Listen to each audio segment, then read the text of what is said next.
हर खबर पर होगी आपकी पकड़। डाउनलोड कीजिए एबीपी लाइव ऐप। नमस्ते भारत पे आप सभी का स्वागत है। इस वक्त एक बहुत बड़ी खबर आ रही है। बड़ी खबर यह है कि कांग्रेस के वरिष्ठ नेता और सोनिया गांधी के सलाहकार अहमद पटेल का निधन हो गया है। 71 साल के अहमद पटेल ने बीती रात 3:30 बजे गुरुग्राम की मेदांता अस्पताल में अंतिम सांस ली। अहमद पटेल को अक्टूबर में कोरोना हुआ था। करीब 1 महीने से उनका इलाज चल रहा था। सूत्रों के मुताबिक कोरोना से उनके फेफड़ों में इन्फेक्शन फैल गया था। इसके बाद उनके अंगों ने काम करना बंद कर दिया। मल्टीपल ऑर्गन फेलियर ये वजह बताई गई मौत की। हालांकि उनके बेटे ने ट्वीट कर जानकारी दी और ये बताया कि उनके पिता अब नहीं रहे। बेटे फैजल पटेल ने आज सुबह ट्वीट किया। 3:30 बजे अहमद पटेल ने गुरुग्राम के मेदांता अस्पताल में आखिरी सांस ली। अक्टूबर के महीने में उन्हें कोरोना हुआ था, जिसके बाद बीच में उनकी बेटी ने भी ये जानकारी दी थी कि पिता की हालत में कुछ सुधार है, लेकिन लंबे समय से वो मेदांता अस्पताल में भर्ती थे। उम्मीद जताई जा रही थी कि शायद वो ठीक हो पाए, लेकिन कल रात 3:30 बजे ये दुखद खबर सामने आई कि उन्होंने अंतिम सांस ली। गुरुग्राम के मेदांता अस्पताल में लंबे समय से उनका इलाज चल रहा था। राजनीति के दमकते सितारे थे अहमद पटेल। उनके हर दल में, हर सरकार में दोस्त थे, मित्र थे। और अहमद पटेल एक तरह से कहा जाए तो सोनिया गांधी की छाया के रूप में कांग्रेस में जाने जाते थे। अहमद पटेल के जाने से कांग्रेस में एक बड़ा शून्य हो गया है और इस वक्त गुरुग्राम के मेदांता अस्पताल में उन्होंने 3 बजे के आसपास अपनी आखिरी सांस ली है। हमारे साथ हमारे संवाददाता अंकित गुप्ता जुड़ गए हैं। अंकित, क्या अपडेट है? विकास, एक दुखद खबर है और ये खबर जो है खुद उनके परिवार की तरफ से सामने आई है। और फिलहाल अगर अहमद पटेल की बात की जाए तो एक लंबा राजनीतिक करियर रहा है। आपने भी देखा है, मैंने भी देखा है कि किस तरीके से कांग्रेस में वो भले ही फ्रंट फेस ना हो, लेकिन बैकडोर जितनी भी स्ट्रेटजी होती थी वो राजीव गांधी के कार्यकाल से लेकर के सोनिया गांधी के कार्यकाल तक और खुद राहुल गांधी के कार्यकाल तक भी उनकी वो जो एक छवि थी वो हमेशा से वही रही है। और इस वजह से कांग्रेस के लिए एक बहुत बड़ा झटका है। हालांकि पिछले जो करीबन 1.5 महीने से अहमद पटेल को कोरोना की जो शिकायत थी और उन्होंने खुद अक्टूबर के पहले हफ्ते में ट्वीट करके ये जानकारी दी थी, लेकिन 15 नवंबर को उनको आईसीयू में शिफ्ट किया गया था और उसके बाद में कहा जा रहा था कि उनकी हालत गंभीर है लेकिन स्थिर बनी हुई है।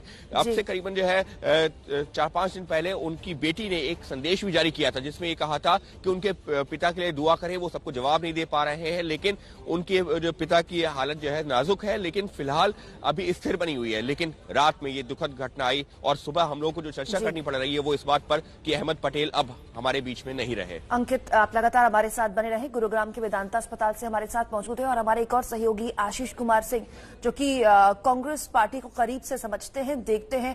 आशीष, हम कांग्रेस पार्टी की बात कर रहे हैं। अहमद पटेल का जाना कितनी बड़ी क्षति है, लेकिन व्यक्तिगत क्षति सोनिया गांधी के लिए निश्चित तौर पर कई लोगों के लिए, तकरीबन पूरी कांग्रेस हम कह सकते हैं, उनके लिए सोनिया गांधी एक तरह से अहमद पटेल ही थे। अहमद पटेल सोनिया गांधी के लिए व्यक्तिगत तौर पर एक बहुत बड़ी क्षति तो है ही, पूरी कांग्रेस पार्टी के लिए एक ऐसा वैक्यूम है जो मुझे नहीं लगता कि आने वाले दिनों में फुलफिल हो पाएगा।